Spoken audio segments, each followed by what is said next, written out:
ঢাকায় চলবে মনোরেল। ভুল নয়, ঠিকই শুনেছেন আপনি, মেট্রো নয়, বলেছি মনোরেলের কথাই।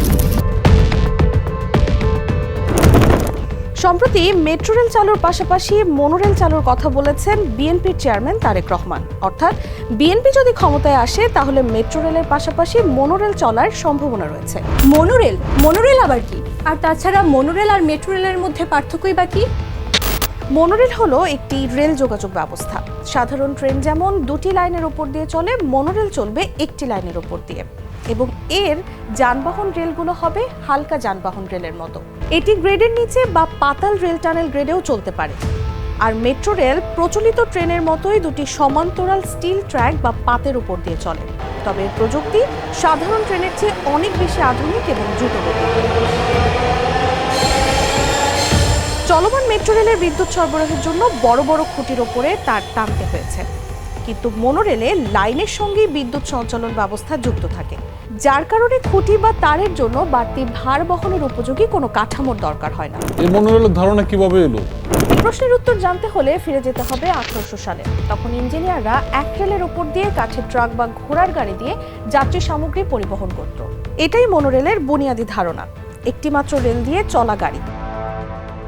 1820 সালে রাশিয়ান ইভান এলমানভ নামের একজন উদ্ভাবক কাঠের এক রেল পিলার ট্রাক তৈরি করেন, যেটা এক ধরনের মনোরেলের প্রাথমিক উদ্যোগ হিসেবে বিবেচিত হয়।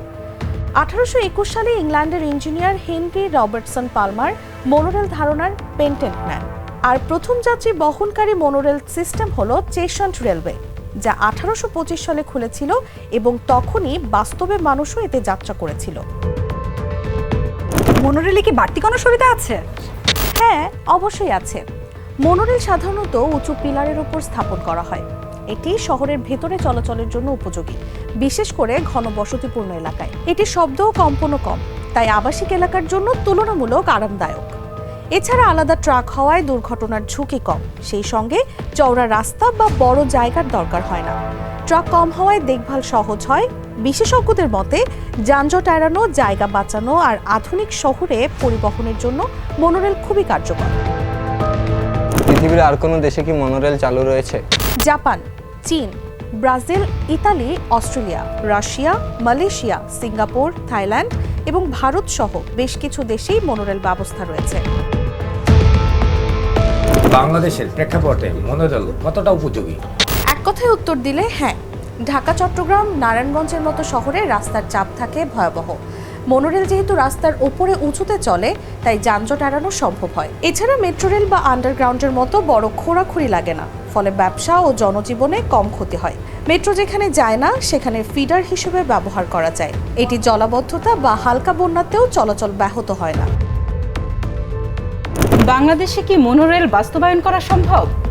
ঢাকার জনঘনত্ব বেশি এবং শহরও গড়ে উঠেছে অপরিকল্পিতভাবে, তাই চাইলেই ঢাকার সব পথেই মেট্রো রেল নির্মাণ করা সম্ভব নয়। যেমন সরু পথের কারণে পুরান ঢাকার অনেক এলাকায় বাসই চলতে পারে না। একই অবস্থা খিলগাঁও, গোরান, বাসাবো সহ কিছু কিছু এলাকায় গণপরিবহনের ব্যবস্থা নেই। বিশেষজ্ঞরা বলছেন এসব জায়গায় সড়ক সরু, বড় বড় ভবন উঠে গেছে। ফলে মেট্রো রেল নির্মাণ করতে হলে পাতাল পথে করতে হবে, যা অত্যন্ত ব্যয়বহুল, সময় সাপেক্ষ এবং ঝুঁকিপূর্ণ। এসব এলাকায় সহজেই মনোরেল করা যায়, এমনকি আঁকাবাঁকা পথ হলেও সমস্যা নেই।